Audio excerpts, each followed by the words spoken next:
In this video, we pedal along the historic Erie Canalway from North Tonawanda to Middleport, with exciting stops to explore the Tonawandas and Lockport. Along the way, we enjoy scenic views and rich heritage. In August 2025, I embarked on an unforgettable end-to-end journey along the Erie Canalway Trail, accompanied by 5 friends. Our adventure began with a scenic Amtrak ride from Albany to Buffalo, where we set off on our bikes to traverse the entire 360-mile trail back to Albany. Along the way, we explored some incredible detours, including the awe-inspiring Niagara Falls and the historic charm of Seneca Falls. It was a journey filled with breathtaking landscapes, rich history, and lifelong memories. We started our journey in Buffalo, taking our first detour on day 1 to Niagara Falls and staying in a commercial campground.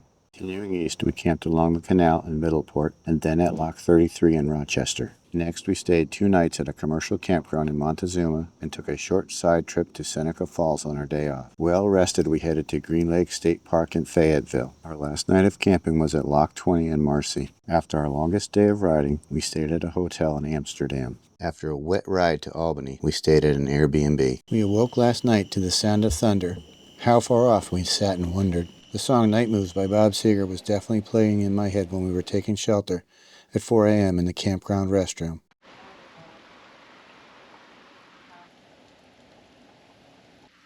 So I've been woken up at 4 a.m. by a line of thunderstorms. For the most part, it's gone all around us and it hasn't really hit us. We're not clear yet though.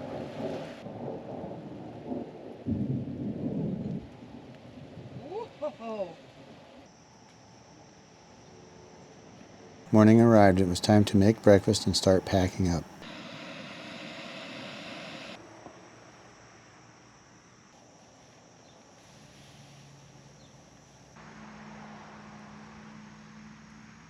Well, we're all packed up here, waiting for the last few folks to wrap up their gear. It's 9:06. Today we're heading to another 40 miles or so on the trail. I think we're going to Brockport, right? Something like that. Where? Oh, we're going to Middleport. I've been corrected. Yeah, lunch is in Brockport. It was like 72 degrees when we woke up this morning, so we're hoping for cooler weather today, although it might be a little wet. Well, we're off and riding day 2. Didn't quite hit the 9 o'clock start time, maybe 9:35-ish. Takes guys a while to figure out how to get their stuff packed up in the morning, so hopefully we'll do better in the future. So we're off to Middleport, where we're going to camp in a town park, so that should be interesting tonight. Since the campground was 4 miles off the main trail, we had to navigate our way back along city streets. Yeah, he wants a picture of the Tesla coil. Our first stop was Raymond Klimek Veterans Park, home to 2 remarkable monuments, one honoring the Navy Seabees and the other dedicated to the United States Marine Corps. The Seabees, short for Construction Battalion, are the construction arm of the U.S. Navy. They're known for their unique mission to build, operate, and defend critical infrastructure in forward-deployed environments. The Marine Corps, an elite expeditionary force within the Department of the Navy, specializes in rapid response, amphibious assaults, and frontline combat operations. The Railroad Museum, located in the historic 1923 Erie Railroad Freight House, is open on Saturdays from 11 to 4 p.m. Although we visited on a Wednesday and couldn't go inside, we still enjoyed exploring the outdoor exhibits. It was just a short distance farther to the Herschel Carousel Factory Museum.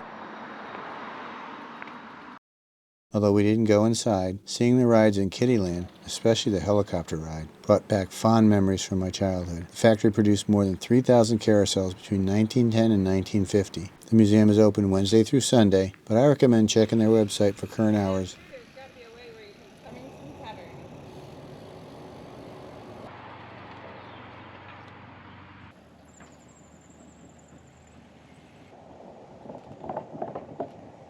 The Long Homestead, located along the canal, was built in 1829, less than 5 years after the canal opened. Purchased by the city of Tonawanda in 1970s, the home has been meticulously restored. Today, the local historical society offers guided tours by appointment. After a brief pause along the banks of the canal, we departed Tonawanda for Lockport.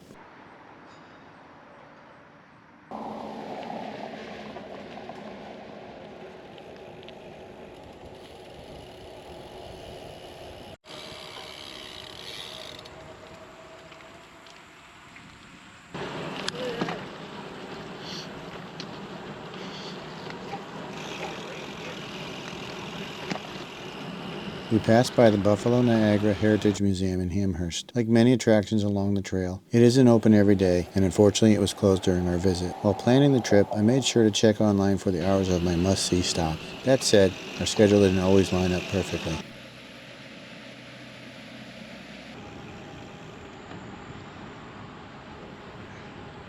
So we're about 5 miles from Lockport where the 5 locks are, and we're looking forward to some lunch there.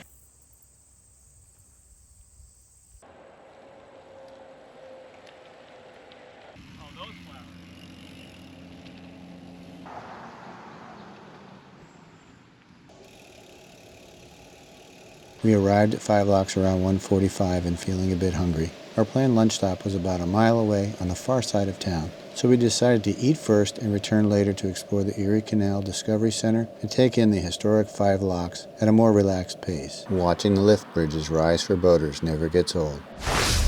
But let's get real, it's not exactly action, movie speed, so I gave this one a little fast-forward magic.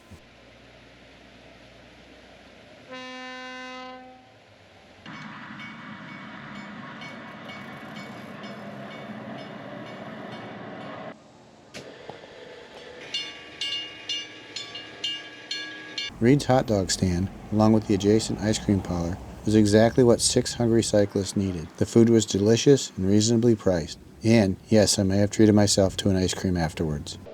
With full stomachs and renewed energy, we headed back to Lockport and made our way up the 5 Locks Hill. No small task with fully loaded bikes. Come on, Dan. A little bit of grit of pain. We want to see the pain. The Erie Canal Discovery Center is a multimedia interactive museum that brings the early days of the Erie Canal to life. We spent about 45 minutes there and thoroughly enjoyed learning about the canal's construction and the remarkable flight of 5 locks.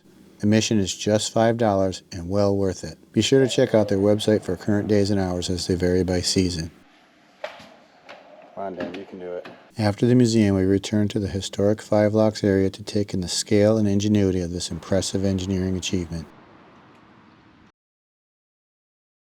The Erie Canal can be a bit confusing. There are actually 3 distinct versions of it. The original canal, often called Clinton's Ditch, opened in 1825. That was 200 years ago. It stretched 363 miles and included 83 locks. Its success was so overwhelming that a major enlargement project began in 1836 and was completed during the Civil War in 1862. This version shortened the canal to 350 miles and reduced the number of locks by 11. Finally, in 1918, the canal was transformed into what we know today as the New York State Barge Canal. This modern version is even shorter, 341 miles, with just 35 much larger locks designed to accommodate commercial barges. It was here in Lockport that the canal builders faced their greatest challenge, the Niagara Escarpment. This massive geological formation composed of dolostone, shale, limestone, and sandstone stretches from Canada to Wisconsin, cutting through western New York. To reach Lake Erie, the canal had to climb up and over this formidable natural barrier.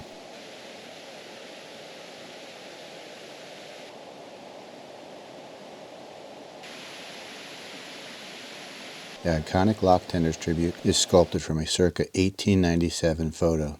The sun angle was not in our favor, but we couldn't resist taking our photo sitting with the lock tenders.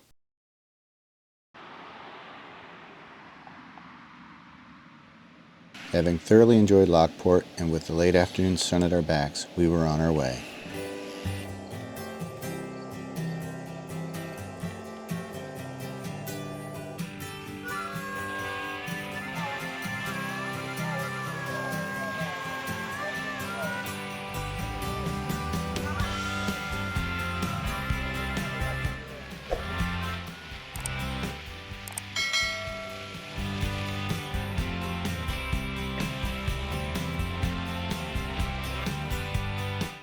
We have a rare sighting of John in the sunlight. There he is.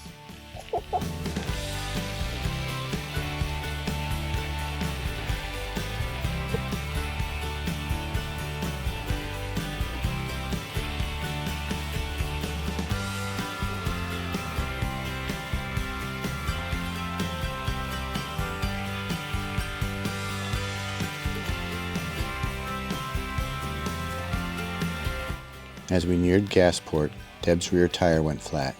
She and Tom quickly swapped out the tube, and we were back on the road in no time. But just an hour later, Deb had her second flat of the day. We got another 4 miles, but unfortunately Deb's tire deflated. It's not a pinch flat. Not really sure what's doing it. I don't know why Tom's holding his hand up over there, but we're trying to get this thing. We got 2 miles left at camp. I'm trying to make it happen.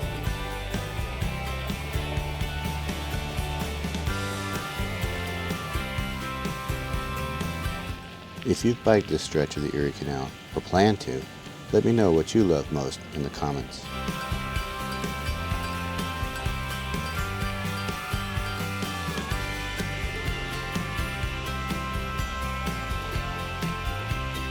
With no further bicycle problems, we arrived at Middleport around 6:30 p.m. Our plan was to camp at the Margaret Droman Park. However, when we arrived, we saw this sign advertising public restrooms and showers. To make a long story short, the showers were on the opposite side of the canal behind the police station. It was almost 7 p.m., so those who wanted town food headed to Pony's Irish Pub before the kitchen closed. So it's 9 o'clock and I'm all set up, just waiting for my beef bolognese, spicy bolognese to rehydrate so I can have some dinner. There's a few options here in town. There's a couple of restaurants you can eat. It would be a breakfast coffee place for the morning. We're right on the canal here. There is electricity on this side and in the park. Margaret Douglas maybe, I'm not sure what the name of the park is. On the other side of the river. Over there's no bathroom. Over here there's bathrooms and showers. And there are all these little places for boats to pull in and to get some shore power, but we checked with the local police. They came by and told us absolutely we can stay here for as long as like 2 days, so that was great news. So we're going to take advantage of the showers tonight. Didn't think we were getting a shower, but I'm going to do that after we eat. We had a couple challenges. We had 2 flat tires today. Alright, that's it for now, and talk to you tomorrow. Be sure to join us for the next episode where we pedal from Middleport to Lock 33 in Rochester. Along the way, we'll explore historic towns of Medina, Holly, and Brockport, and get a little wet at Holly Falls. Thanks for joining us, and we'll see you in the next episode.